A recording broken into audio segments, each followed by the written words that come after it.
دیسە مژارە ڕاپرسی و ریفراندۆمی هەر جارەکە گۆ ئاوا خفتن تێ ڕۆژەوێ بلەس دامەزراندنا دەولەتا کوردستانی تێبەرچاو لێ ناڤەڕۆکا پرۆسەیە پرسیارکردنە بێ پرانیا خەلکی گەلو دڕەوشەکەوەکو نەهایە هەرێما کوردستانیدا ئەف پرۆسە ئاسانە ئانینە بەحسا ڕاپرسیەژ بۆ قۆناغا نەهایە هەرێما کوردستانی جهێ گەنگەشەیە دناڤبەرەوان ئالیەن سیاسیین ناکۆک لە هەرێما کوردستانی بەشێک دەبێژن پێتوی بە ئامادەکاریان زێدەتر هەیە و بەشێکی دنجی دەبێژن چەند زوو دەست پێ بکەن باشترە بەر لەوەی کە بریار بدرێتن ڕفراندۆم بکرێتن دەبێت لایەنە سیاسیەکان دابنیشن باسی لێ بکەن باسی وەزعی سیاسی بکەن کارێک چوا بکەین خەڵکەکانمان متمانە بە سەرکردایەتی سیاسی بەهێزتر بێتن دەنجی زۆریش هەیە لەناو عەرەب لەناو بەغدا کە قبولی ئەوەی دەکاتن کوردستان سەر بەخۆ بیتن دەوان لە تەفسیردا ڕەنگە جیاوازی هەبیتن سنووری کوردستان چێن دەرا و چۆنە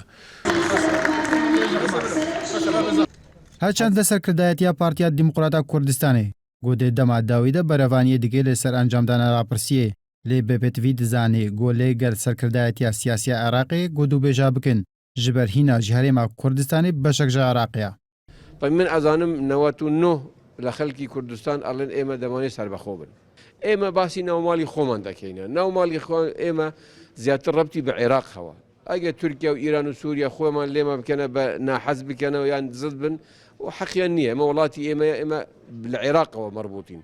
Eme şteke li mabeynî ême û Iraq e. Herçend rewşa herêma Kurdistanê bi awayekî aloz bûye.